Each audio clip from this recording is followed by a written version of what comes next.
Hello, my name is Essie and welcome to yet another episode of Cloud and Coffee. Thank you so much for joining us. This is where we discuss cloud-related topics while sipping a nice cup of coffee. Cheers. Cheers. My name is Beryl Samba, the COO of Pawa IT Solutions Limited. Okay, so coffee questions first. If coffee were to give you a superpower for 30 minutes, what superpower would that be? Okay, for 30 minutes only. Okay, I'll just be honest. I saw the questions before and I didn't see the 30-minute pass. So I had a superpower for forever, right? But if it's 30 minutes only, the superpower I would want is just to find everything funny and just laugh for like 30 minutes and just have a good time. Yeah. And then I'll just come back to normal life after. Okay, that's a good one.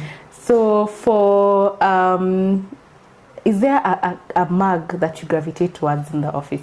Nope, none. But we always see you with this red cup.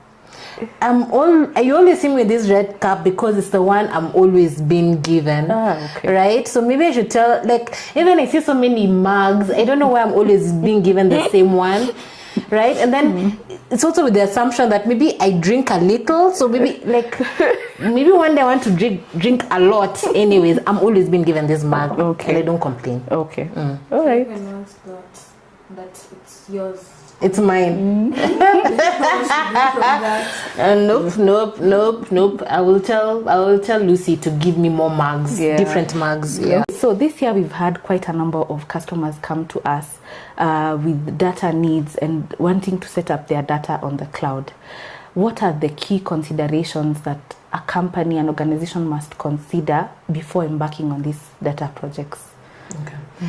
So interestingly, before AI became a buzzword, data was the buzzword, right? Everybody was talking about let's make the most of our data, let's migrate our data to the cloud, right? And many people would come to us and then get the initial consulting and then, go back, rethink, and then now come back again, right?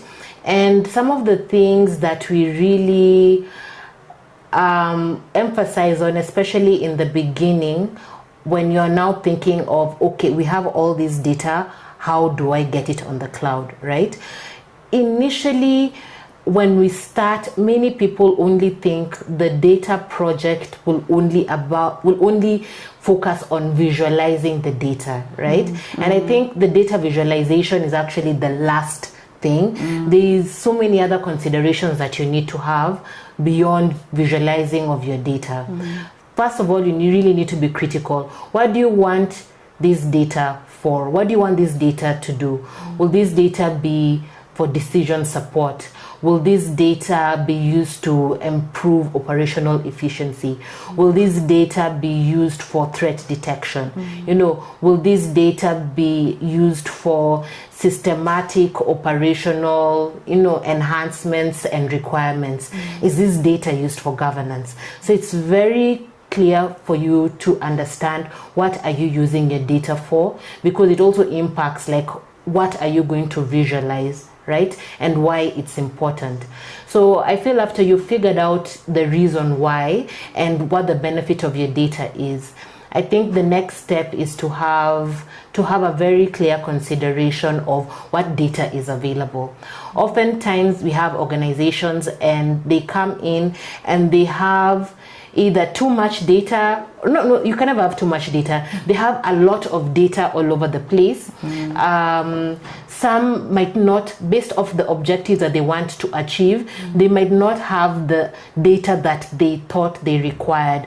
So you really have to take your time to understand what data is available, how can we categorize it, where is this data, where does it reside, is the solution or is what I want to implement, will it enable me to ingest all these different data for us to be able to use it most effectively.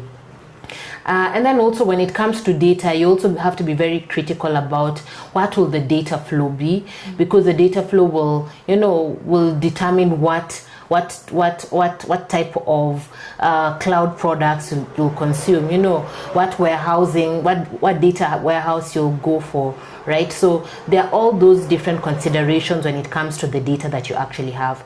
I think the next step is now governance, right? What are the data regulations of your country?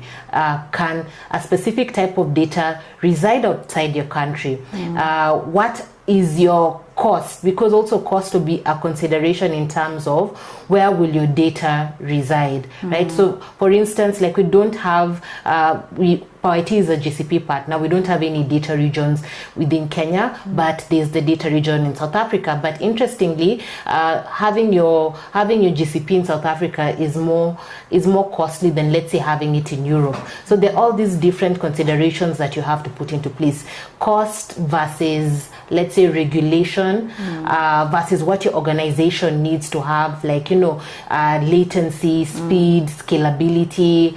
And then I think also very importantly is the type of data vis-a-vis the regulations, right? Does this call for you to sort of mask certain data because there's a way in which the regulations says, like, you cannot have personal information, and all that type of stuff. So there's that whole regulatory landscape that you really have to have a strong understanding about. Then I think the next part is the actual project itself. You've done all that background, and then you start thinking about the project.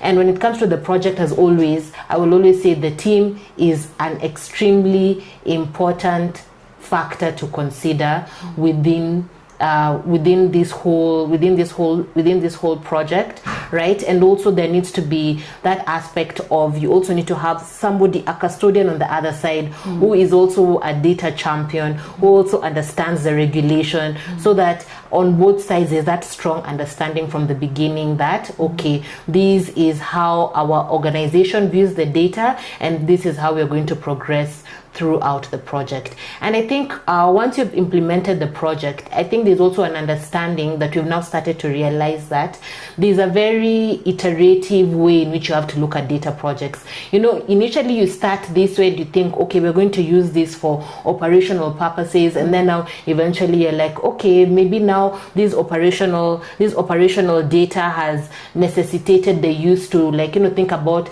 data for threat protection. Let's say it's a financial institution. So there's always a continuous learning curve, and I don't think our data project will end immediately after the data. For you to be able to make the most of this project is to always have that open mind, always learning approach, so that you can be able to navigate and use the data, and also evolve the data even as technology is changing. Take advantage of the new technologies that are coming up to get the most out of your data.